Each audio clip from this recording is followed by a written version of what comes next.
Ladies and gentlemen, good evening. Good evening. I need to establish some information as we start cranking up the relay, which is going live internationally around the world on YouTube once more. Yay! It always goes down well.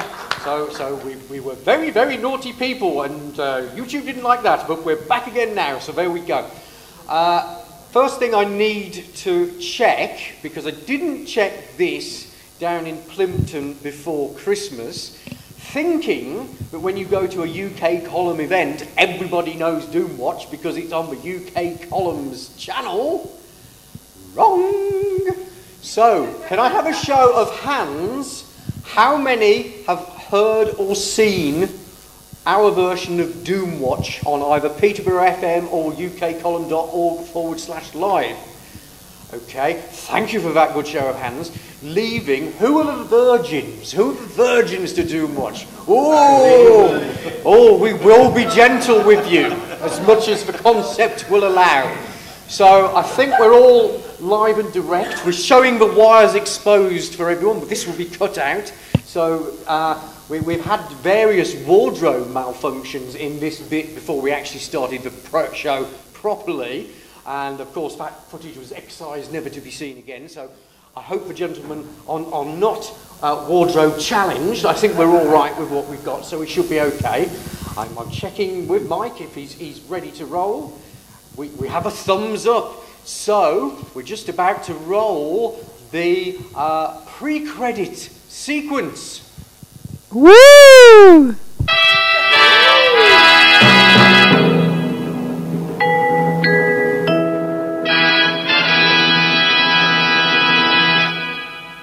Tonight, we find ourselves in Telford, in the Park Inn. Sunny Shropshire, I would love to say, but who would know, because we've been in the conference all day. We've not had any fresh air at all.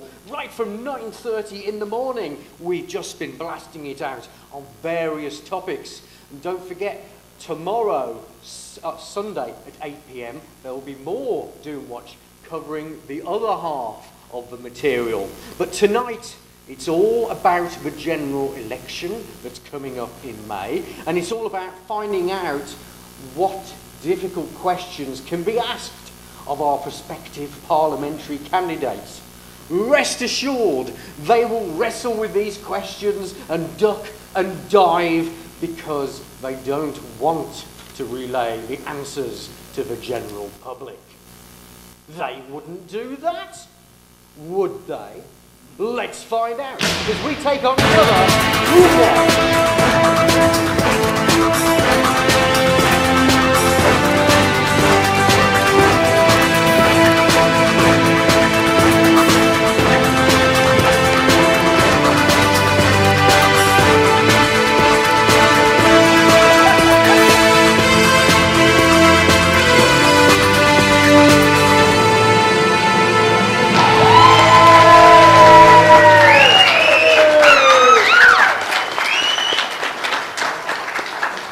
Well, good evening, ladies and gentlemen. Once again, we're back for the first show of 2015. We've got various reasons why we are not on at the moment. Some of you will have heard the shows before Christmas where we mentioned we are retooling what we do, and it is going from being a radio show with pictures at Mod Friendly to a television show, genuinely, and this is all about having a mechanism to get our show and our views and our version of the truth out to a larger audience.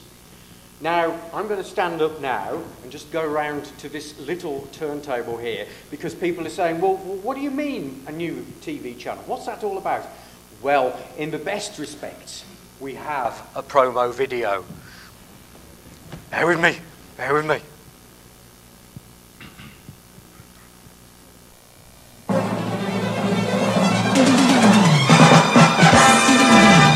We're setting pulses racing in the Peterborough community.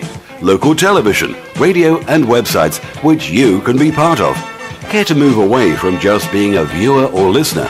Interested in finding out how it's all done and then be able to do it yourself? The Hereward Academy can provide you with new skills and interests. We're looking for volunteers and will give you all the relevant training you need. Take a look at the media from the inside. Hereward TV, your local community television station, bringing your take on the news and events happening today, celebrating all our yesterdays, and always with a close eye on tomorrow. This is Hereward Radio. The Phoenix has risen. Find out more at www.hereward.org.uk. The station you can really call your own. Hereward Radio.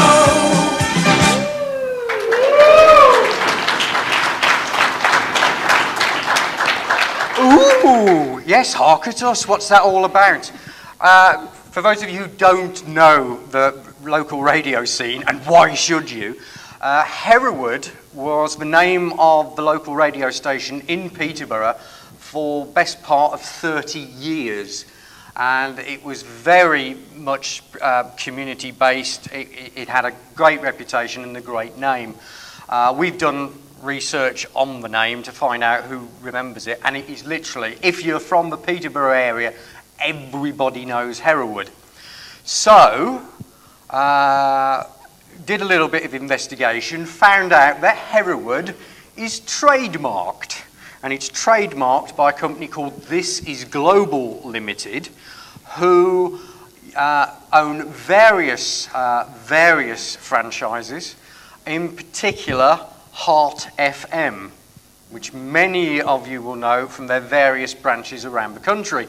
So they're big operators, and literally they took over Hereward, changed the name to Heart, and then within about 18 months, 2 years of changing the name to Heart, pulled out of Peterborough as a broadcast centre.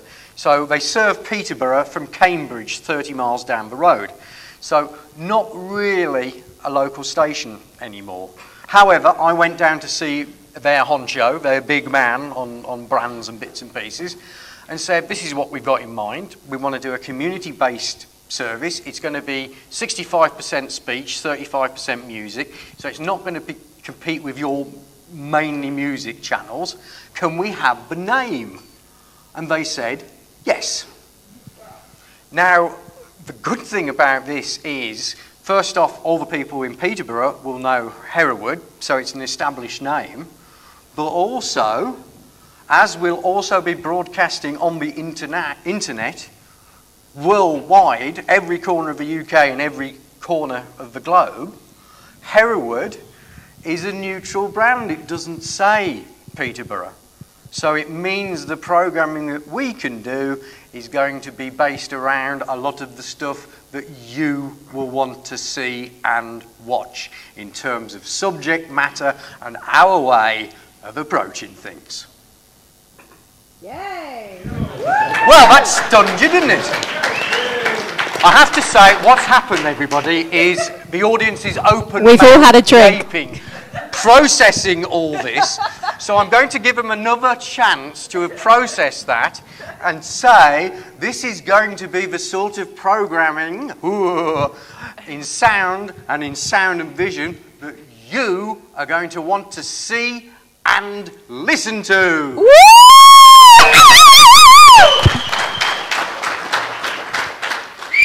So there we go. That's the plan. And it's one of these things that we found that the wheels are turning fast. We are getting help from all over the place. You know when things are right about something, and we are really making fast progress. And Doomwatch will be one of the flagship shows on Hereward TV when we launch.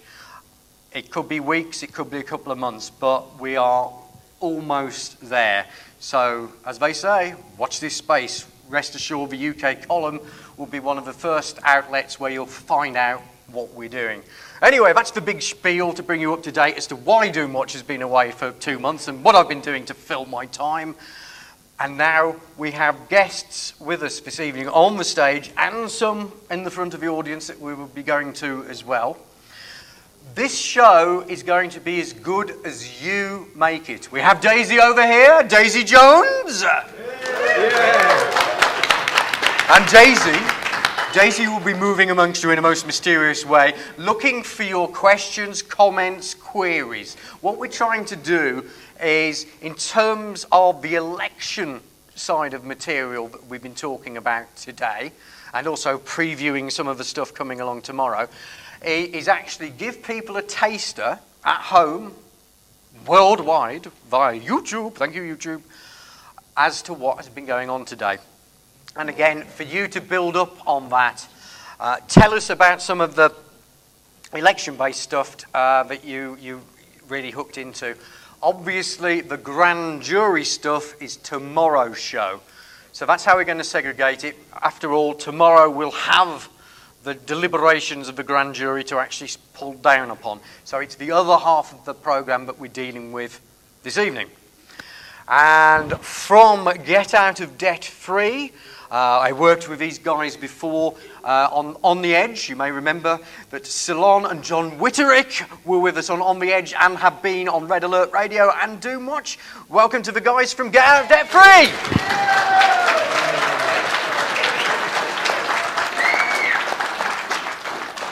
And of course, we have to have the guest who has flown furthest to be with us, all the way from the US of A, Able Danger himself, Phil McConnell! Oh. So, first off, gentlemen, in terms of breaking news, we have a couple of bits, so we won't go to the video-based one, but the other bit of breaking news that we have. This is amazing. This shows you things, and the tide may well be changing. Gentlemen. Well, John Shackleton was going to go to Nottingham today for the protest in Nottingham. However, there was some problems on the road, so he's actually came straight here, and he got here around about 7 o'clock, and he shared some information with me. Basically, today, 2 bailiffs turned up at a property wanting money from a lady. Her husband had gone out, the woman's there by herself. She's getting a little bit flustered by the bailiffs and ends up having an asthma attack. They call the ambulance and take her to hospital. The bailiffs are now thinking, whoa, doors open, everyone's out, let's help ourselves. So they go into the property and start helping themselves. While this is going on, somebody calls the police. The police turn up and ask the bailiffs if they have a warrant, to which the bailiffs reply, yes. The police then ask, does it have a wet signature and a seal? Wow!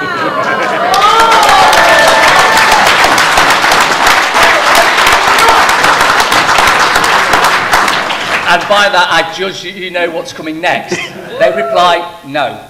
The bailiffs then get arrested. Wow!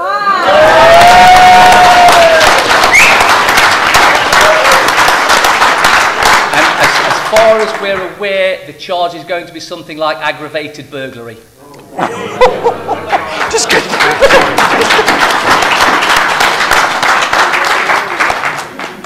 In the words of the immortal Jack Regan, get your trousers on, you're nicked. Absolutely fantastic news. Now, bring Field into the conversation here. Now, Field, very, very quickly, because I don't want to sort of steal your thunder from tomorrow's presentation, but in terms of the situation in America, how do you judge how things are going in America now? Are the sheeple waking up? Yes, they certainly are, and just like you had that legal issue today in England where the tide is turning and the cabal's canoe is just about that way and it's going to be upside down soon, the balance of power in the United States is shifting from the people who have no regard for our Constitution, to we the people who not only like our Constitution, but we like the book that it was founded upon. Yeah. Excellent, excellent. And I think it's important to realise that it's not just us here in the UK, it's not just Europe. This is a worldwide thing that is being fought here, and people are waking up everywhere. Anyway, oh, thank you. Oh, yes, lovely. So, Daisy is here. Let's have some hands in the audience, and Oh, straight away. There we go. I was going to say we'll fill in with another question. We don't need to. For once, someone is right next to Daisy, rather than having to run right across the auditorium. Here we are. Anyway, sir, yes? Yes, I think Nigel Farage is in a very weak position, but I don't really think many people know. And the weak position he is in is that the only time he's confident in misdemeanor, or demeanor, I mean, was when somebody asked him a question about the Constitution, and he fluffed and flarted about. And the bottom line is that he cannot answer that because he will not answer it because it would involve discussing what Edward Heath did, signing an illegal document. He wants to use the Lisbon Treaty to get us out of the EU, which is dog's breakfast, and it will not work that because it needs the cooperation of the other people. So if you ask your UKIP candidates, ask them, first of all, learn about what the truth is. It's all there on the internet that the Attorney General told Edward Heath that if he signed that treaty, he would be committing treason. It's there on the internet, the letter to be read, and if you've got that, you can get a copy of it and show the UKIP man and embarrass him. And I think if that got out and got into the public knowledge, I think it would work. Sorry for stumbling and fumbling, but I think you got the message. I mean, effectively what you're saying is forget the later Lisbon Treaty. Let's go back to source. Let's go back to... In your time with the Lisbon Treaty, if you look into it, all the people have got a qualified majority voting, and there's, off the top of my head, 50 or more different sections which say going to minutely examine. Even the people that know about it say it's going to take 2 years. It's quite likely to go on forever. Goodness. Any views on how to actually sort of expose the whole European side of things? I don't think it needs exposing. I think everyone's aware of what's going off, and the way things are going now, I don't think it makes any difference because this year is where we take it back anyway and we get rid of Europe and everything.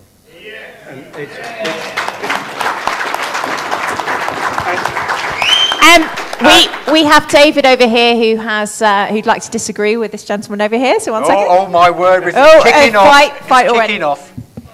I've had quite a bit to drink, so I don't know whether it's going to sound too good. But I take issue with this gentleman here because Nigel is right on message as far as I'm concerned regarding the Constitution. If that's so, I'm signalling something to Daisy. You carry on. This chap here, so this is it. Justin Walker is about to jump in and buzz when. Well, I can tell you, I've just completed writing a book called "The EU: A Constitutional Racket," which, if I may plug this, is this permissible from a legal point of view to plug my book called? Have I? I told you I'd done too much. I didn't remember I'd done it. But if you come into the room tomorrow after beside the conference hall, you'll be able to purchase a copy, and you'll see that the whole scam has been revealed from 1939 up to near the present day, and it shows how things have been managed or mismanaged, I should say. How we've been deceived from day one, 1939. I started with 1939. Yeah, this book will also address the question of these documents that Heath knew all about it. There's a chapter on that very subject. Now, I sent a copy of that book, which was just come off the presses 3 weeks ago, to Nigel Farage, and I was most surprised to get a letter back from him within 3 days of me mailing the book, and he says he's just made a speech which is totally in accord with this issue. He is now recognised, as nearly everybody here recognises, the problem is not black people, white people, yellow people, green people. It's corporates versus the rest, which is us, right? And we've got to recognise that because they're trying to divide us. So we fight like they did in India. They divided and ruled. I'm talking about the British Empire, which I did admire at one time, but I can see that the same thing is... Am I talking too much? No. Well, if you just give the name of the book and how much it is, and then people will know. Well, my interest is to get the book out to as many people as possible, because it says if somebody is reasonably well off. The bottom line is, if people know the name of the book, they can find it. Yeah, it's called What's the EU, A Corporate Racket. EU, A Corporate Racket. And it's $9.99 on Amazon, but round there I'm selling at a discount, and you get a free CD which has all the records going back from the beginning, which you can use to research deeper than I have done myself. And I do suggest that there's only two types of people. There's corporates and the rest of us. The corporates are the people with £250 billion at their disposal to manage, and there's not many of those, so we ought to be able to beat them, I think, if we all stick together and stop the infighting. Thank you, David. While Daisy makes her way to Justin, since we're turning this into QVC, I was speaking to Ballyman, and I know a lot of you know Ballyman for what he's been doing with the courts and sorting them out. He has now issued the mini dictionary, which is the Idiot's Dictionary Guide to Common Law Words. Idiot, meaning unable to contract. Oh. Now, the original first edition of this, he tells me, he's been selling to people all around the world for over £100 a copy, because the stuff in here is complete dynamite. But I've haggled with him, because he won't be here tomorrow. I've haggled with him. I've got a stock of these, and they'll be available from me at the same time as Mindful for a tenner. So that's a raving bargain straight away. Let me give you an example which he pointed me in the direction of, because this is basically the common law definitions as used in courts of words that you think you know the meaning of. Oh, no, you don't. Listen to this one. Nice. Think nice. When someone says play nice in court, nice means careless, clumsy, weak, a fool, senseless. So if a judge says play nice, he's basically calling you a senseless fool. More gems like that in this. It's absolutely superb stuff. So come and seek it out tomorrow, and guarantee you'll want to buy a copy. But I've only got a short supply. So there we go. That's QVC over. Here's Justin Walker. Yeah, this is like QVC for Waterstones, isn't it? That's right. Okay, right, Justin. Hello, I've not written the book. I've got nothing to flog. But anyway, our friend behind, I agree, no infighting. But the trouble with dear old Nigel Farage, he and I have had correspondence about this. He stands for a sovereign nation, an independent Britain again. That's absolutely fine. I support him wholeheartedly. But where he comes, well, basically he comes undone, is he will not support the concept of basically national credit. That is, a country being able to control and issue its own money supply. And he will not go near the Bradbury. He's told me bluntly he will not go. And the nearest and dearest to him will not go there. So I want to know, why not? And he won't answer that. He won't actually. He will not answer that at all, and that's what makes me worried. He's an ex-City of London man. He was in the commodities market, and it just worries me that we're putting our faith into a man who does not see the common sense. If you're going to be a sovereign nation, you control your own debt-free, interest-free money supply. Now, and they're pro-fracking. Can I just add, Questions? Justin, that even if we're out of Europe, we've still got the City of London, which is the biggest parasite, right in the middle of this country. And until we get rid of the City of London, forget Europe. The City of London is actually controlling Europe and America and the rest of the world's Western economies. Anyway, just to get an international context on this, mainly for our viewers at home, Field, in terms of knowledge in the USA of what the Federal Reserve is all about, how many people actually know that the Federal Reserve is a private bank? 5% or less? Less than 5%. And it's the same concept with the Bank of England, that we're talking about a private bank. It was the model that, the Bank of England was the model the Federal Reserve was created on. Can I add something to what he said? You sure? Yep. Because I really liked your answer. You mentioned the City of London as the problem. And there's two more problems. There are? Yeah, there are. City of London, the Vatican, and the Corporation of the United States of America, which is Washington, D.C. A corporation. Yeah. And they've all got obelisks. Have you noticed? What, in their logos? No, actually, if you look on the, next to the Thames, you've actually got the obelisk in Washington, D.C., you've got this huge obelisk, and, of course, in Vatican City. And they're all deliberately phallic symbols, aren't they? Yeah. Matron, I'm sure it's just a conspiracy, obviously. Anyway, coincidence. Yeah, we've got another question back there. Yeah, well, actually, more a statement. Why not introduce yourself? Who are you, sir? My name is Larry Robson, and I come from Stratford-on-Avon. I'm a member of the Common Law Court in Coventry. There does exist a common law court in Coventry, but actually talking about, I'm very impressed with Field McConnell. He's an absolutely amazing man, and I'm looking forward to your good. You're right to give yourself a handshake on that one. But anyway, I simply wanted to point out to you when we were talking about this, the problem to do with the finances, that I've given a few talks on the financial situation and so on and so forth, that Nigel Farage is a stalking horse. He is not what people are going to hope that he's going to be. Look at the finance minister of Greece. And look at that finance minister's history of Greece, and look how the Greek government is already letting down their own people. And their own people bloody well know it. Now, we've got the same problem here. You can't trust anybody in the system, and I certainly don't trust Farage. I was very much inclined to agree with him, and I've known plenty of friends who have got the same belief in him. But if he can't do the Bradbury thing, if he can't do the honourable thing and return us back to our own, give us back our own currency, to get it away from these central banks where nothing but more corruption. Goldman Sachs, that's another one in your... Goldman Sachs had a hand in Greece. Goldman Sachs destroyed that country by overvaluing their assets as they came into the EU, and thus impoverishing the people and knowing they were going to impoverish those people.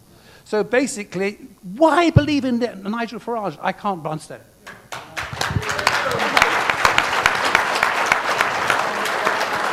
Amazing. Alex, did you think your panel would extend to the audience? It's like a big audience panel. It's just this huge pool of eloquence wherever we go in the room. It's amazing. Gentlemen, any comments on the comments there? That was... No, I just completely agree with the gentleman who's just spoken.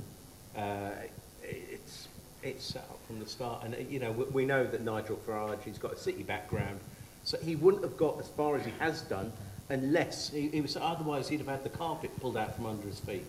And it's sad to see what's happening in Greece at the moment. But we had his plane crash, didn't we? And, and I'm just wondering if that was the little warning, It might well have been. Obviously, we've got to keep an open mind on that one. But, yes, purely coincident, nothing to worry about, just these things happen, but don't I think they? what we forget is that there's a wonderful model for the way we can move forward. And although they haven't taken it to the, they haven't kicked the IMF out completely, but Iceland, where what happened there is that we've actually had bankers arrested, and they've actually got growth in their economy now. And so it was when the police actually got on the side of the people, and then the government lost its power. And so I think that's a wonderful model that we can actually emulate. Iceland, yes.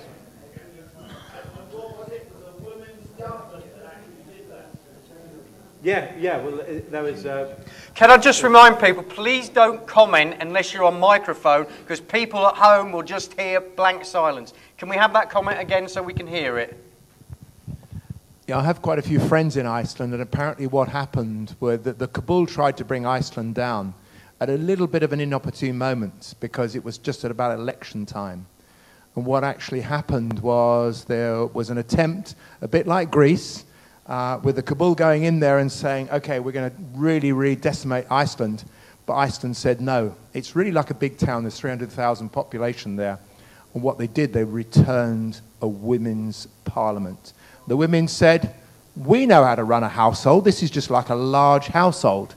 The first thing we're going to do is we're going to go after the people that have actually done us in, the central bankers. But they all left the country. And then what did they do? They released virtually all debt, and they set up, there was a moratorium on debt, and they set up the country that they've got now, and they printed their own currency. And as John said, they're in an entirely different position. We can do that here. So let's wake our politicians up to that, and let's bring the Badbury in. And I go with the people that say, you know, Farage. No, I wouldn't trust that at all. And scrap the national debt as well. Perhaps I can ask a question. We've had a very profound afternoon here, listening to what I think underpins the core of control in the Western world, and it is paedophilia. It's something very deep and very dark. I'd like the panel perhaps to address that so that the audience that's not here can actually hear what we heard this afternoon. Perhaps. As I said at the start of the show, that's tomorrow's theme. Okay, well then perhaps all of the people listening tonight need to come back tomorrow to hear tomorrow. Sunday, tomorrow night, 8 p.m, we are live to talk about the adjudication of the People's Grand Jury. Can I just say, Alex, I think we have a lot of MPs in waiting here. So if you'd all like to stand as independents in your local constituencies, I'd be most grateful. That's exactly what I was thinking, because, gentlemen, the bottom line is, and this is what people at home are going to be asking the question, it's like, okay, you don't like UKIP, you don't like the Conservatives, you don't like Labour, you don't like the Liberal Democrats, you don't like the Greens. Who am I supposed to be voting for? And what is the answer? Any of the others. Any of the others. Sorry, we had Boris Johnson in the audience screamed out. What's that? We had someone scream out Boris Johnson. What, they'd vote for Boris Johnson, or? I think it was a joke, Alex. Oh, humour. Right, okay, yes. When the chap was saying we need to wake the politicians up, we don't need to wake the politicians up, we need to lock the politicians up. Yeah. We have another we have another question. Here we go. Okay, so and your name is, sir? Well, I'm Richard from Portsmouth, ex-military, if it's any interest to you. So on the subject of Farage the Mirage, I should say, he's actually Farage. Well, he's actually a distraction technique, or Conservatives by another name. He's just been put in to throw everybody else off the scent. If they were really UKIP, or as Eminem would say, well, the real UKIP, please stand up. You know, we'd have been out, and the banks would have been dealt with long ago, and the paedophiles would have been strung up from all the lampposts in Westminster, I would say. That's all I can say. Thank you. I just wondered, did anybody watch the BBC Two documentary on the local UKIP party where Nigel Farage is standing? And I mean, have we got any feedback from anyone who saw that of what their experience was of that? Show of hands. The documentary on the UKIP local party where Nigel Farage is standing.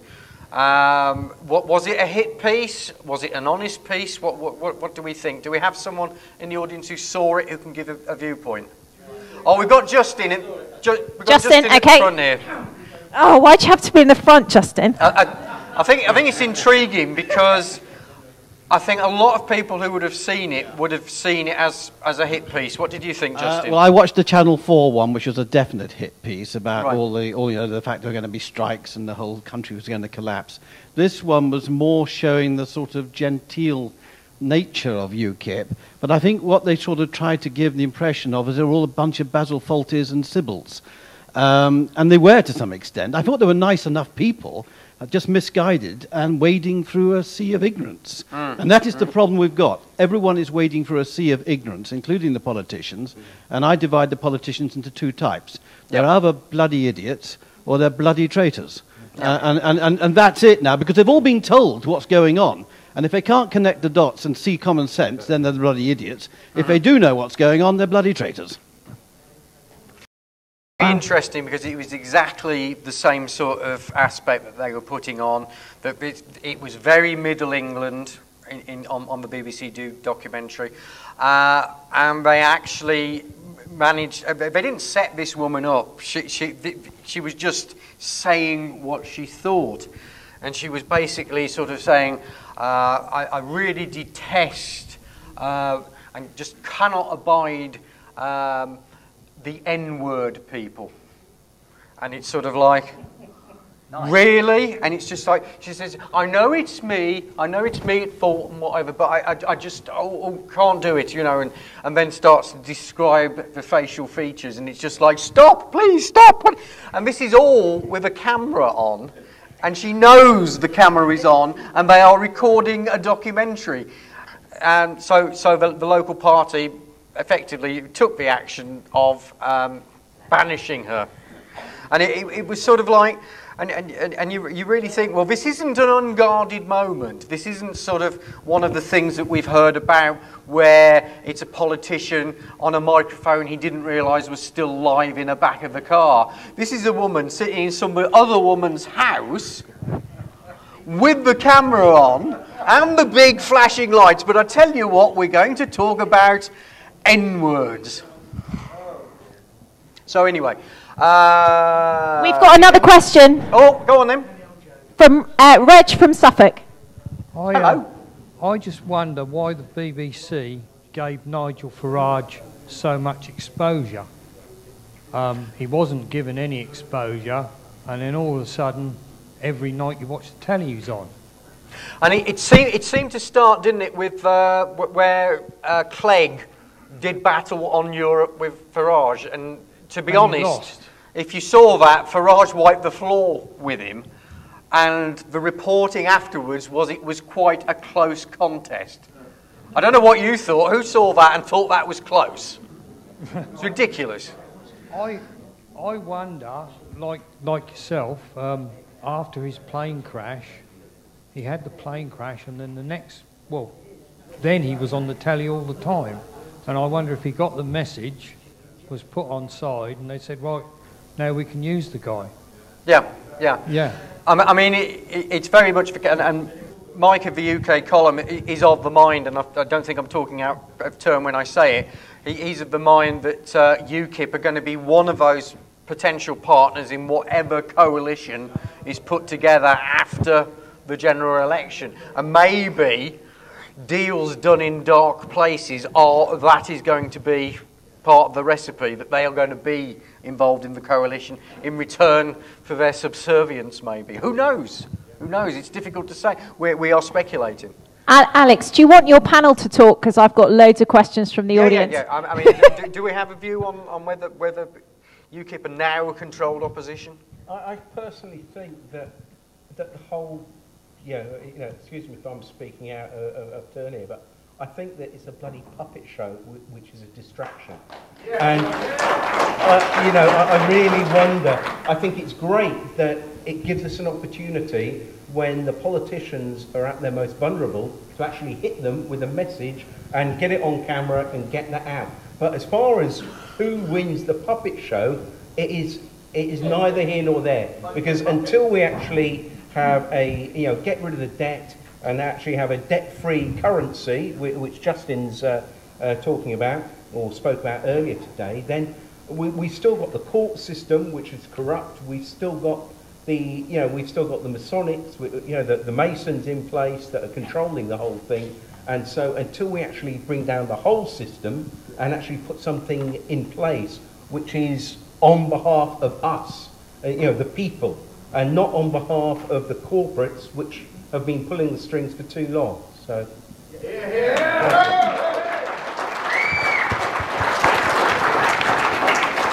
Okay, I think Daisy's got loads of questions. 1 second. We've got Craig. Who you are and what your question is. Hi, my name's Craig. I'm from Essex. Yeah, and having been at this meeting this weekend, I'll take away something with me. Yeah, one is a massive fight that we've got against corporatism and against perversion. There's no other way of speaking it. But the biggest fight I think we've got on our hands, is complacency and apathy. We all have our children. We all have our friends. We all have people, and we should be talking. And we should be telling our children why they should be looking, why they should be interested in politics, why they should open their eyes, and how to. That what we're getting spoon-fed from the main media yeah, is a punch of their own concoction. It's what they want for us. Yeah, otherwise they just don't report it. It's an interesting fact. We're talking about the youth. The figures are in those under 25 who are eligible to vote at the next election, only 24% will. Yeah. The rest will not. Only less than a quarter of under 25s are engaged with the political system. Now, the logic goes, and I thought this was great logic, if that is 24% that they're going for in the under 25s, what is the point making policies that are attractive to that age band if what they are suggesting is not even going to get on these young people's radar? So the basic bottom line is, by disengaging with the system, guess what? The system is not even going to think about you. So this is the thing about you don't engage in politics at your own risk. Because if they don't think there are votes are at stake, they're not going to bother with you. One at the back. Do you want to go with this one, Daisy? Yes, we have Ian from just 10 minutes down the road. Hello, Ian from 10 minutes down the road. Yeah, hi there. No, I agree with the apathy side of things, but the problem comes basically is that if we don't engage with these people, then each vote that's not actually cast out in May is a voice not heard. Yes. So therefore, I mean, I'm in a position that now, I mean, I've never been so interested in politics in the whole of my life. I've never voted really for perhaps about 35 years until last year. When I did, I voted for UKIP in the European elections, solely as a protest vote, because I've had enough of the three main parties. Now, I'm not saying we go down the UKIP road or anything like that, but if we don't vote in May, us here as a vast majority at the end of this new belief, then we've just wasted our time. We can't even speak today, apart from saying, yes, we're as apathetic as they are because we're talking about it, but we're doing nothing about it. So in come May, if we don't vote for somebody, then quite frankly, our dear friends who we all hate and loathe, they're going to win. Well, it's an interesting thing because it gets back to who should we vote for. But yes, anybody who's independent, anybody who's prepared to be their own voice, that's terrific. But if that's not the case, what I've done for the last 8 years is I go and vote. And I vote by going none of the above, scribbled on it. Or as they've redesigned the voting forms, you actually have to say none of the below now because you can't fit anything on at the bottom. Also be aware, and I was told this by a returning officer, make sure whatever mark you make goes nowhere near where the boxes, where the X's should go. Because if any of your scribble goes anywhere near any of those boxes, it will be counted as a vote for that box. So beware, make sure you don't overlap a single box or some interesting person will count your vote towards whatever box you've accidentally nicked. Gentlemen, any comments on how people should vote if they haven't got an independent? Well, if you look at what happened in Scotland, it makes no difference who you vote for, they just fix it anyway. They'll fix it in the UK and the US. We've got Fred now who'd like to ask a question. Rather than a question, I've got a statement, a different take perhaps on Farage. Can we have a bit of quiet? I can't hear the gentleman. Go on. A different take perhaps on Farage. I think it was Roosevelt that says that anything that happens in politics is not a mistake. If it happens, it was meant to happen. And I'm very suspicious of the fact that Farage is allowed so much coverage. He's allowed on the BBC. He's been allowed to build a party up, so I'm very suspicious of him. But the alternatives, as someone says, who do you vote for? There is none. Miliband? I don't want him. The Conservatives? Cameron? I don't want him. I don't want Salmon, and I don't want the other fella. So what I do tend to think about, I think I will vote for Nigel Farage. And I hope that he gets a say in the country. and I think he'll do a U-turn. And I'm hoping that U-turn will outrage so many people that voted for him that it'll be a catalyst. And I think that might just happen in Greece, where they've been betrayed utterly. And I'm hoping with Greece again that they will they will turn. We've got Mike over here. Sorry, Mike trumps everyone. Mike so trumps everyone because if we don't go to Mike, he'll turn the mics off. So there we go. Right. I think we're missing a point here, right? Because we're all talking about... Oh, shush, you lot. Come on. Quiet, please. You can't hear me. Why not? Right, can you hear me now? Right.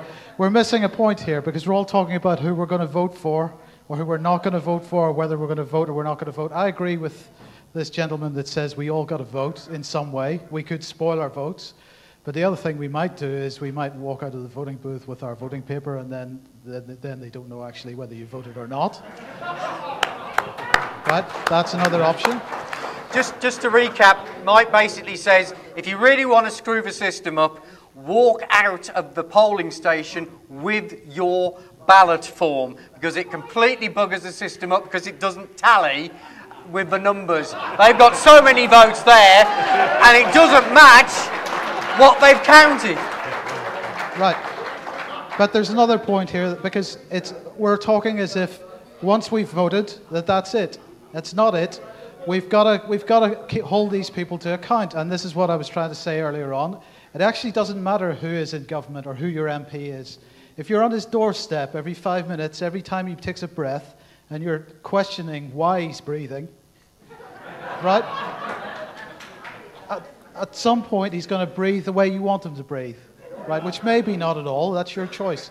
But the point is, you got to hold these people to account. You can't assume that once you've placed your X in the box, or you've spoiled your vote, or you've taken your ballot paper away, that's the end of the story. You've got to be engaged right through the next 5 years. That's my view. I'm loving this Doomwatch. I'll be with you in a second. I just want to get the US perception on this field. If I'm hearing these people correctly, you have the same problem we have. Controlled elections because you only have so many choices. My short answer would be, do not vote for an incumbent.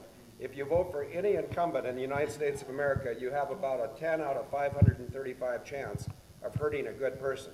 But we don't have a whole lot of good people in our government, and what drives our government is the United States Senior Executive Service and the shadow government, and 90% of the Americans don't have a clue to what's going on. So I appreciate the opportunity to come to this forum and say that America can straighten itself out. You can straighten yourself out, but not with the same players who got you in this mess. Okay, we've got John from Yorkshire. He says Harrogate's too posh, so he'd like me to say he's from Yorkshire. Hi. I just want to say about people that are concerned about voting. I wouldn't vote for UKIP ever. There is an agenda. They've got an awful lot of money behind them, and it comes from, what system does it come from? It comes from the banking system. That's the problem that we've got. That's the problem that America's got, Canada's got, Australia's got, and many other countries. So we can't vote that in. So who are we going to vote for? And I understand people's apathy. I ain't got a clue. But the fact of the matter is we need to build community again, and we need to build that community spirit. And then what we need to vote for is a person that we trust. And we give them consent to speak up for us. Because this lot, we don't give them consent, and they need consent, but they think they're sovereign when they're not sovereign. And I think that's what we've got to do, and this is what I think ukcolumn's all about, BCG and different other groups, that we are getting together. And you look how far we've moved over the years. We're trampling over their system. I think they're scared. Yeah. And I'm not joking there. Just over the last 12 months, we've seen quite a few things happen that have turned the tables. And now I'm pretty sure that they've got the fear that we're waking up. And many ex-military personnel. I'm from Portsmouth as well. Well, that's where I live down there. I'm not ex-police. I might be ex-government, though. I did work for the Ministry of Defence for quite a number of years. And they trained me very well, thank you. And now I use my experience to help people through the court system and through the legal system to gain freedom and move away from fear. because fear is the basic element that is enslaving us all. Okay. And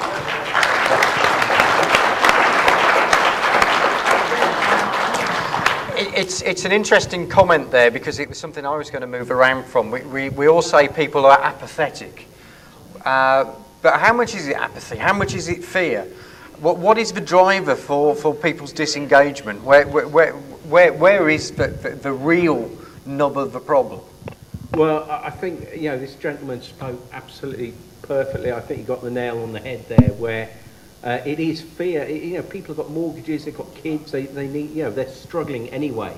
You know, I was chatting to a guy today about how locally they've just started charging parking in all the roads around his place, and he's actually stopped one area, because what he's done, he's put are you around, whoever that was? Yeah, yeah, excellent. In the Scotland corner, there we go.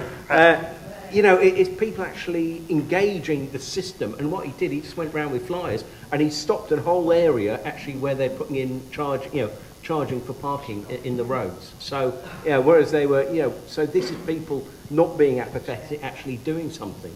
So, you know, it's what I say. There are certain things which people feel that they can have an input into. It was like the pasty tax is the immediate one that comes to mind. Yeah. You know, you're not bloody well going to charge VAT on my flaming hot pasty, and it's sort of like, okay, but in the general scheme of things, there are more important things out there. Yeah. But perhaps it's almost like you're into little victories in that, whereas the other stuff is just so huge. It's almost like, well, how can I take a chunk out of this? And people think that the current system is normal because it's on the BBC and they discuss economics and they say, oh, we need austerity, and they also bow down, yes, we need austerity. Mm-hmm. And we don't. We need people to stand up and say, well, why is there austerity? You know, and why have we got a debt base? Why are we having to borrow money from private banks when we can get free money for us on our behalf? As long as the government is transparent, it's going to work. And yeah, and that's what we've got to engage our politicians. We've got to give them the difficult questions. Yeah. Okay, I know Daisy's got a question. We've got one word over here, and then I'm going to this gentleman over here who's had his hand up for some time. And while you do that, I'm just so the tech team know, I'm going to unplug the audio out of the laptop, ready for the next clip. All right? How you doing? Can you hear me? Yeah, I'd just like to say it's whether you vote Nigel Farage or David Cameron, it's one big club, and we aren't in it. Yeah. It's as simple as that.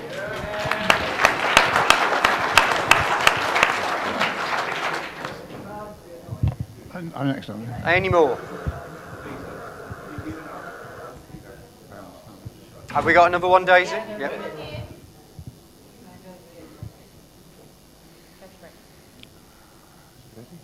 Hello, you ready? Yeah, I'm going to throw the cat amongst the pigeons, I'm afraid, and I hope I don't get drummed out of here, but I've got to admit an interest. For the last 16 years, I've been campaigning to get out of the EU.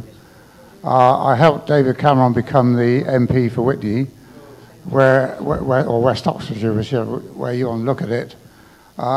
Regretted it and joined UKIP in 2007. I've been the campaign manager for UKIP in Whitney for the last, since 2007. And I can assure you, being campaign manager for UKIP in Whitney is an awful position to be in, because you have all your posters pulled down. You get infiltrated by the government. You get the Foreign Office putting in their people. And they've totally disrupted our campaign this year. I've been put in a police cell for my activities in November. We don't get any money, and it is not quite what you say, that we are being bankrolled to take. Sorry? Yeah. And Nigel has actually written to me as soon as I sent him a copy of the book, and he said his battle was against the corporates. So I just would like to put a different perspective on it.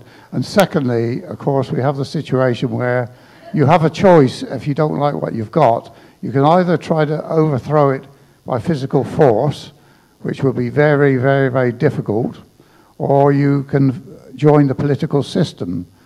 Now, if you join the political system, you need money under the present system. You have to have lots and lots of money. If you can get them to change the system where elections are fought on minimal amounts of money, that'd be great. Yep. But the way it is at the moment is you're not going to get into government unless you've got lots of money. So right, okay. Gentlemen, I mean, the thing is, the bottom line on this is, if your party's established, it will be infiltrated. So consequently, every political party which gets any profile is immediately going to be a target. Yeah, the guy that spoke just earlier before this gentleman was speaking on Europe, he was saying that caught them the powers that were, or, you know, basically they're running scared. There's a consciousness, you know, people are waking up. In the last couple of years, people are getting far more aware. And I honestly think that the political system is going to collapse under its own weight of filth and lies. And this is happening because as the consciousness, we realise that there's call it a spiritual element to what's going on. And you can deny it, but it's actually happening. You can feel it. And we're on a different playing field than we were 2 years ago. People are far more aware of what's going on. And they are running scared. We know they're running scared. And we're going to just keep the pressure on until it collapses. But I don't think you necessarily have to engage in the political system to make it collapse. I think it'll collapse by itself.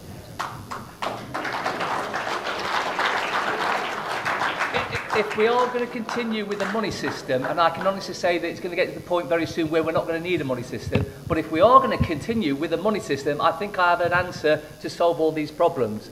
There's one amount of money that we all get paid, no matter what job you do. We all get paid the same amount. That way, it doesn't matter what you do, you just do it, we get paid the same. There's none of these stupid executives getting millions of pounds for basically ripping us all off, like with the utilities companies or the banks.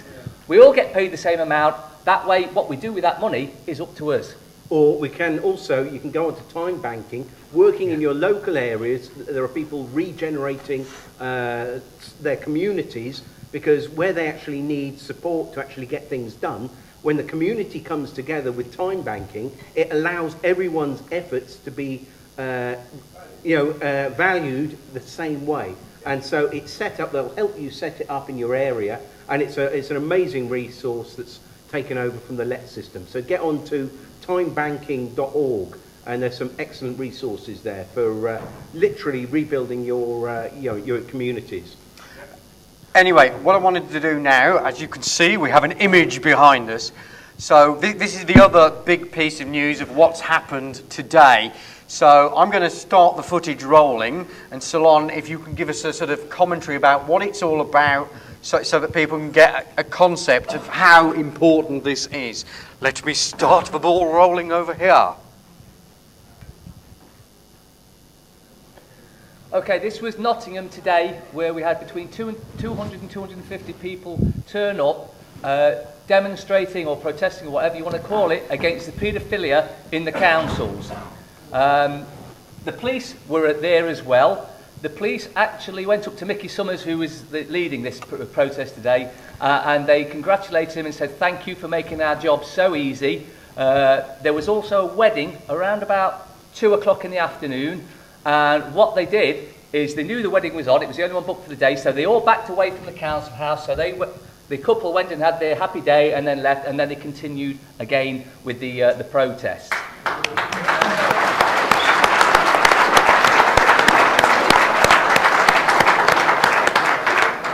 There was a council agent in the crowd there that started causing trouble. He was arrested by the police.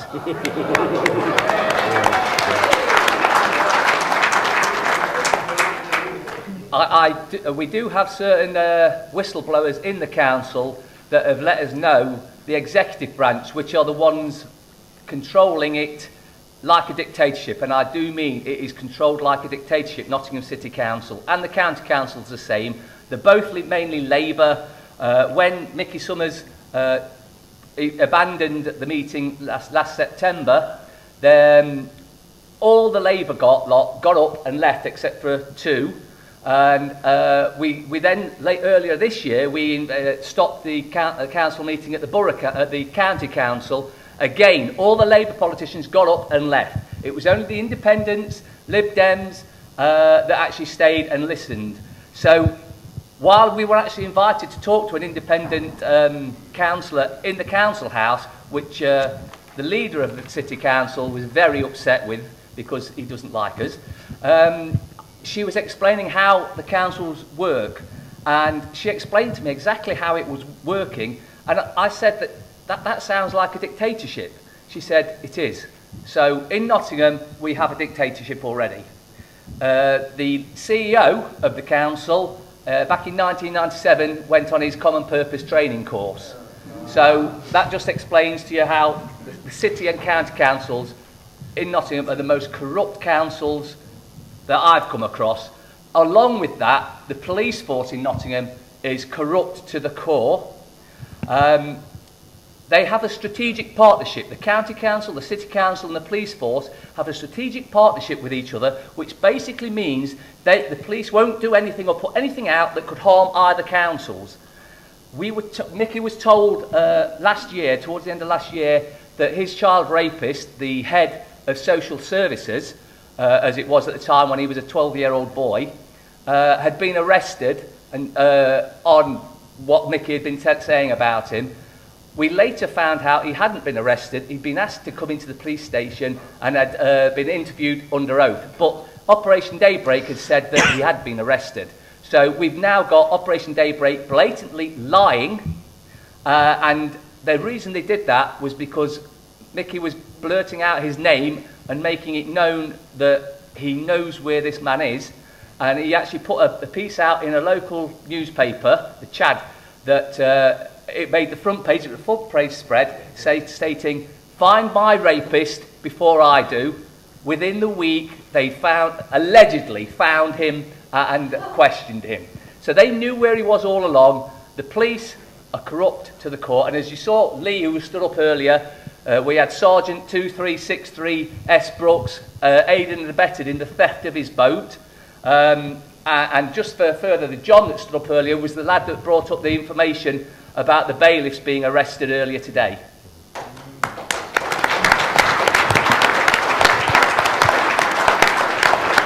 We've got Peter from Rochdale who'd like to make a comment on UKIP. Righto. Right, thank you. Yeah, we've got UKIP standing for Harewood and Middleton constituency. For quite a few weeks, if not possibly 2 or 3 months, they've opened a shop right in the centre of Harewood, in Marketplace. I marched in there the other day, and it was a candidate himself who met me at the door, and he said, "How can I help you?" I said, "Drains." For the last, I would say 3 years, I've been taking photographs of drains which are blocked.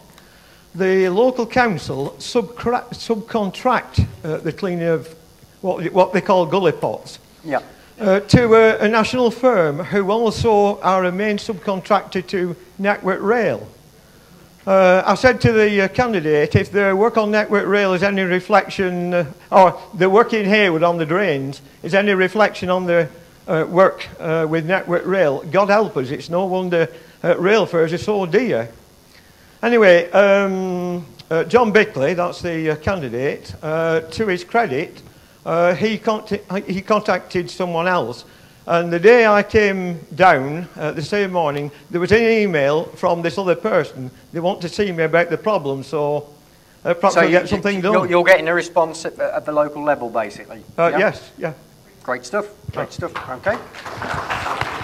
Sorry, I didn't want to cut away so quickly from what has been happening in Nottingham. Obviously, we're sort of live and direct pictures here we've got. In terms of what happens next, because this is going to be the question, how is this going to be metamorphosized into something tangible that's going to have a genuine effect? I believe it's going to bring the council down. Yeah? Absolutely. Like I say, the CEOs and leaders of both the city and the county council are at the very least complicit in covering up paedophilia, and at the very worst are actually involved in it. As with Mickey's case, where he was raped by the former head of the Children's Services, the CEO of the council now used to be the head of Children's Services. And if, I'm not saying he is, but you don't get into them positions unless you're well, naughty. Compromised? Compromise. Just while this is going on, you see Mickey there in his romper suit because he was going as a baby just to make a point. But something not quite to do with, but slightly on a different subject, but does tie into what we're actually going to be talking about, is earlier today I heard something about 3 nuclear devices, and I think Field here knows more about this subject than anyone. If you'd like right. to... Yeah, 3 nuclear devices. Yes. You have our attention. Well, and I have the attention of Thatcher's survivors, Cameron, President Zuma of South Africa, Obama, whose name is really not Obama. And Barry Soetoro. Barry Soetoro, Muslim, Indonesia. I went to his high school, and he can't run away from that. But as far as the nukes, are you talking about the Pelindaba South Africa nukes? In 1989, Margaret Thatcher sent Cameron down to South Africa to meet with Zuma, and Obama was involved. And what it was about, apartheid was either ending or about ready to end, and the Royal South African Air Force wanted to get these nukes out of Pelindaba. And the nukes were going to go back to Israel from whence they'd come. 2 ships met in the sea, and 3 of the nukes were diverted to Chicago. On the nukes was the word Blatchford and Sons. Anyway, those nukes were tracked to Chicago, and they've never left Chicago. And twice in November, our group, Able Danger, put out threats, one for Seattle and one for the Empire Builder train that goes from Chicago to Seattle. And then during the Super Bowl, and I'm not making this up, we put out written threats when we see a signature, because they have a big problem. The big problem is they've got 3 nukes, and now a lot more people know it.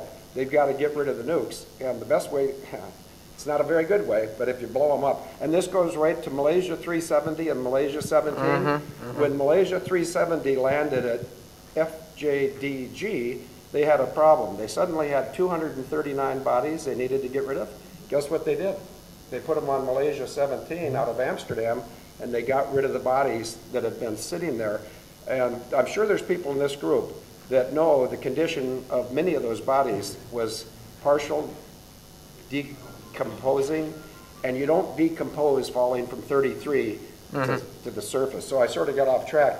But there's nuclear devices out there in private hands, and there wouldn't be if our governments weren't privatized. All right, there you go. Okay, Daisy.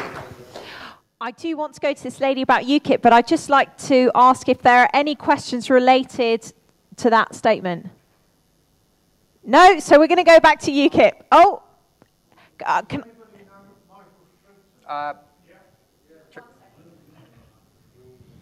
Anybody heard of Michael Shrimpton? Well, he's in prison at the moment for having blown the whistle on a nuclear device at the opening of the Olympic Games. Do you know anything about that? Michael Shrimpton opening of Olympic Games. This is the 2012 ones, was it? Yes, and he got arrested for a supposed bomb hoax. Yes, please, Phil. I'm going to answer a question with a question. Do you know how Christopher Shales, Dr. David Kelly, and Robin Cook are related to the Pelindaba nukes? Christopher Shale. They all 3 lost their life because they. Christopher Shale was the chairman of the Conservative. Christopher Shale was the chairman of the Conservative Party in my constituency, and I got a copy of the report he wrote, which was damning to his own party, and he died 2 to 3 days later in the show down in, what's the name of the place, Glastonbury. Right. And it's found dead in a Portaloo. Do you know about that? So he's suicided, I think we can probably say. I think they all 3 were. All 3. Well, I think we know about Robin Cook. We certainly know about Dr. David Kelly in terms of, well, how suspicious do the circumstances have to be before the penny drops. certainly, we've got a lot of discussion about UKIP. Have we got any other opinions on any of the other parties? Because we're very much focused on UKIP, and it's not a one-horse race, believe it or not. Oh, okay, right. We've got another question on voting then. My name's Linda, and I'm not very far from here. I actually come from 4 minutes away, so it's a bit of a lovely. lazy day for me. Regarding keeping our MPs on track, about 2 years ago, I actually took a written, signed, addressed letter into my local MP telling him that I thought he should be arrested, prosecuted, and executed for treason. That went down well. I'm quite happy with things like that. I think that there should be deaths for treason, to be frank with you. Regarding the polls, I don't now register to vote. I haven't for the last 2 years. But what's to stop us having our own polling box outside and actually put our unused ballots without any crosses on them in and have a poll without representative so that we can actually show that we want something and we're not getting it? So we're actively there and we take our polling card, whatever, our ballot paper, and we go into our outside locked polling thing and we actually vote for a poll without representative, because none of those are doing our representing for us. I think the problem with that is the sheer number of polling stations that we're talking about. We'd only need sufficient in a large enough area to start getting some form of recognition that we're not happy going, to be frank. I think Mike's idea of just walking out with your ballot paper and them not knowing, that's where it's, the real possibilities are, because you imagine it, they're there, and the number of votes that they think should be there doesn't tally by a considerable margin, and they're just going to be in a state of a tailspin. Well, they do that anyway. They fill them in themselves. This is the thing. Bear in mind, please, everybody, we are going out live on the internet. If the microphone's not near you, we won't hear you at the other end, okay? And it'll look like the Marcel Marceau show, okay? Right. We've got Sarah from Northampton. Oh. I'd like to share that I indeed have taken my ballot paper home. And when I share with my local community that that's what I've done, they're terrified and horrified. Why? I don't know. Oh. They react as if I've stolen the crown jewels. You know, so not one other person has done it, I'm afraid to say. But if you can encourage other people, brilliant, you know, but I just want to share that when I've told people that I have done that, I mean, there's been, obviously nothing has happened. What do they think is going to happen? Nothing has happened. Just me running down the street with my ballot paper going, I think it's something in general about people that they hate breaking out of the mould. They will not want to sort of traverse this line that they think is there about what is reasonable and acceptable behaviour. Sorry, Alex. Once again, UK column trumps you. So 1 second, we've got... Yeah, no, that's fine. I just wanted to say to this young lady's comment, well done anyway, but the reason everybody was horrified is because the British people do what they're told. They were told to put it in a box, and you didn't put it in a box.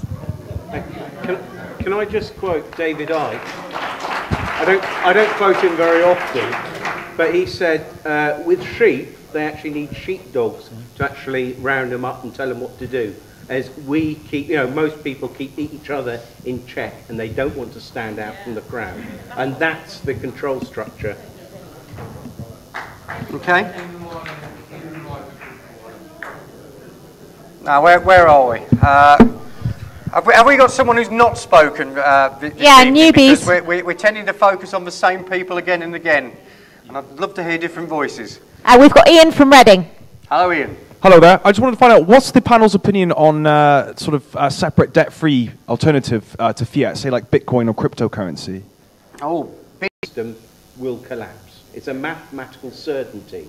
There's no sort of like, oh, they'll keep it. They might keep it going for another month, another few years, whatever. It has to collapse. And I think it's actually on the point of collapse as we speak. Something's happening at the moment. There's something very special going on. There are so many things coming together, and I think this weekend is a real catalyst pulling it all together.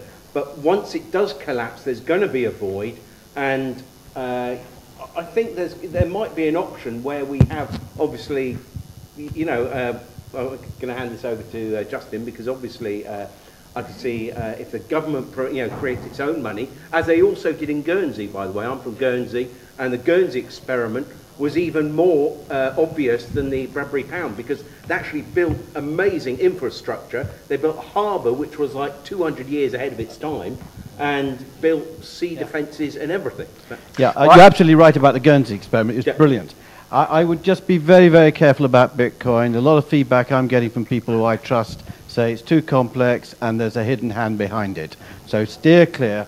What I do want to emphasize is this. If we do suddenly experience a complete collapse in the financial markets, and it will be planned, this is what they want, because they want eventually an electronic global currency, I will tell you now that an electronic Bradbury Pound could be triggered in seconds if we had a responsible government which would underpin all the lawful part of our economy. Overnight, literally, the credit of our nation, and we're valued at something like 23, 24, 25 trillion pounds, the credit of our nation would support our lawful part of our currency, but the unlawful part, the national debt and everything else, would be allowed to collapse. And we could wipe that national debt immediately. Yeah, nullify the jury. Totally, yeah. One thing I want to get from people, so we're looking for specific questions on this. In terms of, we're very much encouraging people to go along to your local parliamentary hustings, where all the candidates are and are spouting off on one subject and another. What's the sort of killer questions that have got to be dropped in there to see them squirm? So if you've got any suggestions out there, put your hand up for Daisy now. Any particular questions you would ask your prospective candidates? I mean, the first thing I would say is that why is it that we're having to borrow money off, and it's exactly, I'm on the same page with Justin on this one, is that why are we having to borrow money from private banks with interest, building up debt which can never be paid off, because the money supply is nowhere near as big as the debt. The debt always outstrips the money supply because, of course, there's interest on it the whole time. And so we're just heading down this, it's like, you know, what's it, lemmings, isn't it, that goes straight over the cliff. You know, and you get the lead one saying, "Follow me," and jump. You know, it's crazy, absolutely crazy. And so we've got to engage our politicians and local representatives and actually challenge them on this, and even just to make them aware, because a lot of them aren't made aware, and they think you're mad. I mean, I've been attacked personally about my views on this because they think I'm a nutter. And because I don't agree with the economists on the BBC. And what do I know? Because I've had no training in you know, I've not got a degree in economics or anything. So what do I know? I'm a charlatan. But it's a matter of, it's common sense, absolute common sense. And I'm glad there are other people that could see it. Otherwise, I'd be thinking that I was mad. So, same question to Field. What's the sort of thing you would ask of your perspectives? Whether I lived in the UK or whether I lived in the US or Canada or Australia or New Zealand or any part of the Commonwealth, I'd ask them if they understand the repudiation of odious debt, and are you willing to do it? First, most of them would say, I don't understand it. And if they don't understand it, they can't do it. Then, on the other side, because we're all living in a world of fear dragging us down, I'd say, if he was a candidate, I'd say, can you tell me how 7/7, 9/11 are related to RAF Northolt? Yes or no? No. I wouldn't vote for him. If you don't know what happened to those things, this guy cannot help you avoid another one. Yeah. Throw him out. Terrific. So do we have? We're looking for questions to ask prospectives. So yeah, can I change the subject completely? I've got Saida from Bradford who'd like to make a comment on our schools turning into prisons, and I think this is quite an important point. Okay. Yeah, I'm just quite concerned about the way the schools are being turned into prisons, and children are on lockdown, and then they're being fingerprinted. I mean, I didn't give permission for my daughter to be fingerprinted, but there was still a lot of pressure for that to happen. I'm curious about the audience, if they have children, have they allowed their child to be fingerprinted? And I also wanted the panel to say a few more words about how London City controls America? Because I'm not clear on that, if that's right, okay. So it's two bases there. First question, quick show of hands. Who is aware of this fingerprinting of children that's going on? And who's had direct experience of it with a family member? So there are quite a few. It's certainly something that is well known about, and there are others who have experienced it. So that's that sort of side of the thing. Now we're talking about the City of London and how it controls the US of A. I think it's you, Field. Sounds like your bag. Well, in 1871, the United States of America became legally the corporation of the United States of America, and it's been driven by City of London and the Vatican, excuse me, ever since 1871. And we cannot educate the Americans about that. I don't have a big vocabulary, and if any others don't, that means get rid of it. Toss it. Just, right it goes. It doesn't exist. Yep. So any other questions to ask? I want new people, please. Oh, Joan. Looking to spread the word around and get more people involved. We've got, oh goodness me, we've only got about 7 or 8 minutes. So as this is the election special, let's make it about the elections and not Joan's just always about got a good soundbite. Looking for sound bites here. Hello, people. It's good to be amongst people that's got a conscience and is very concerned about what's happening to our country and, more important, our children. Just remember this. Apathy is no credential and has never achieved anything. I think that's a good question to our politicians on the front door. Okay. The other thing is, just take your memory back and think about what happened with the poll tax. When it hit the pockets of the public, there was a big uprising in this country, and the poll tax, they achieved what they wanted to, and Margaret Thatcher, taking politics out of it, Margaret Thatcher lost the day, didn't she?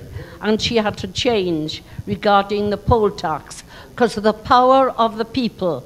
And it's time is a wake-up call. A power of the people is the most powerful thing in this country. It's a wake-up call to reality. I think that's a great point, because the poll tax affected a great many people right across the board.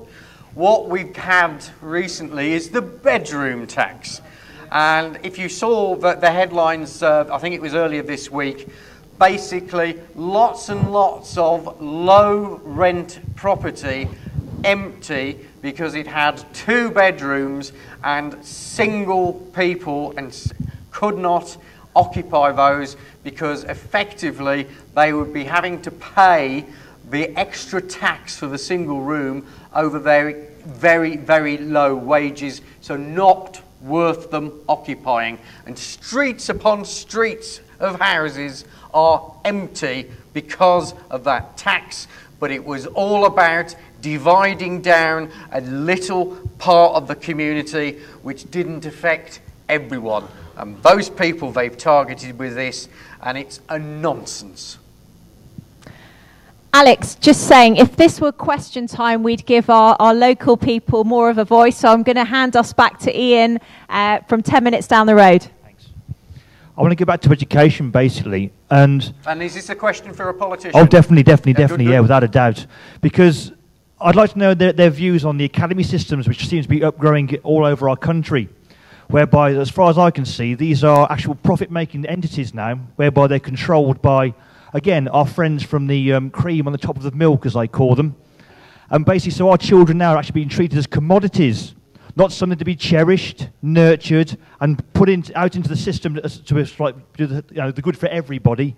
They're there literally to make sure that these guys have that plenty of money in their pocket. And I work basically a little bit in these academies as regards maintenance. And again, there's profiteering galore in that, and the money's being wasted is beyond belief.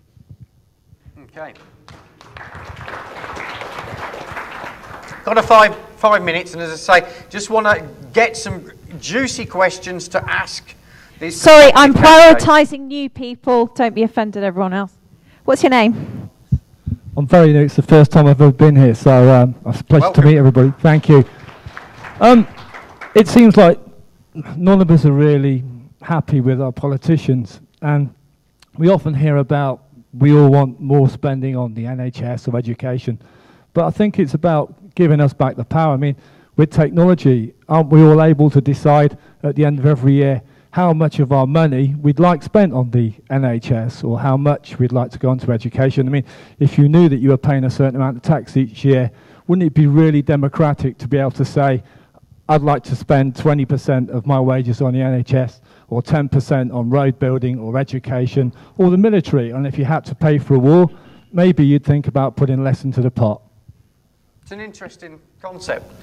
Okay, they've decided we've got to pay tax, so if we've got to pay tax, can we decide how the cake is split up? Intriguing idea. I don't think we should pay tax. Only the corporations should pay tax. Yeah. They could pay more than we can pay amongst us. They can pay it by themselves. They're the ones that have been ripping us off for forever, and they're the ones that's not been paying tax. The corporations pay the tax. We shouldn't pay any. And until, I think in America, until, if just correct me if I'm wrong here, but I believe for the first few hundred years when America built up as a very powerful financial nation, is there wasn't any income tax for personal, for people, and only corporate. So, it can prove that you can build a great nation without personal income tax. One tiny little exception. The people that worked in the District of Columbia were taxed. Nobody else was. And we can get back to that, and I agree with, was it you that said tax corporations? Yeah. Yes. Yes, good, do it. And then we'll work for the corporations, and we will spend our money and build up our economy. Yeah, yeah. Terrific, terrific.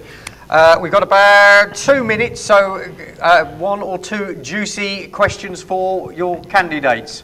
We've got Hugh over here who's listening and also marking papers and would like to make a question on grammar schools. Okay. Hi there. It's painfully obvious to me that the people in power are the people who have gone to private schools, etc., and are children of people with wealth, etc. So what would you say to bringing grammar schools back so that people who could represent the normal man and woman, what would you say to bringing those back to make sure that there's better representation in politics? Interesting. I think any form of education would be better than the indoctrination the kids are going through at the moment. Yeah.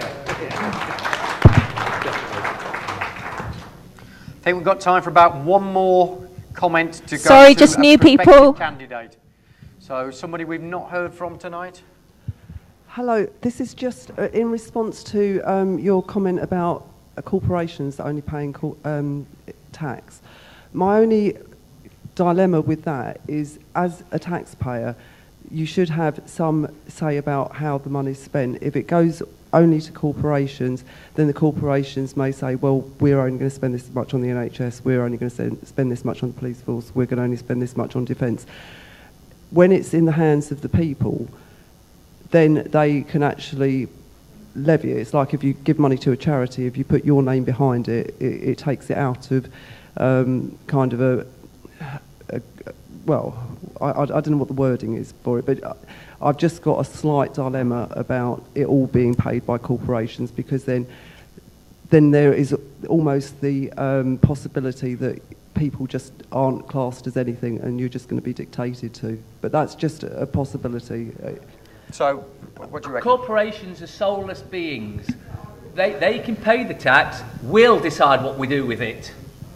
So basically the money goes into the pot and the people decide how that money is spent. Absolutely. So the corporations pay, we decide. Yeah.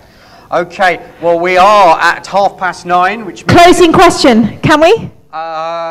It better be very few words. Harmail, quickly. How are we going to break the stranglehold of organisations such as Common Purpose? How indeed do we break the stranglehold of organisations like Common Purpose? By locking them up. Locking them up. I think just sharing the truth. Basically, just take what we're learning here this weekend and see the ripples just go out and out and out. Field? Expose them, and if anybody comes tomorrow, I'm going to expose Serco, HSBC, Barry Swatero, and my sister, Christine Mercy. So they're all getting it between the eyes. Ladies and gentlemen, we are at the end of our time. 90 minutes. Can I have your generous applause for our expert witnesses here? Justin Walker, John Witterick, Salon, and Phil McConnell. And as I get ready to press the button on our closing theme tune, which is a cue to get the volume up, you see, we do this very subtly, don't we? Just leaves me to say we will be with you again tomorrow, live from the park in Telford in Shropshire. 8 p.m. start until 9:30 this Sunday, tomorrow. Which just leaves me to say, under the radar, around the world, you have been watching Doomwatch.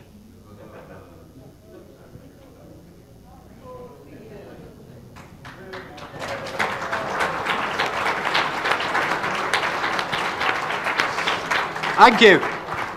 We shall dub on the closing music. But thank you very much, everybody. Don't forget, we start again at 9:30 in the morning. As reminded, breakfast is from 7:30, not as advertised in your sheet. The bar out there is 10% off.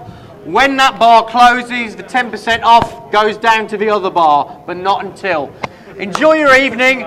We shall have some music in here to follow. Get ready in here. Coming up very shortly, the Lawful Rebels. That is mine, so I'll have it to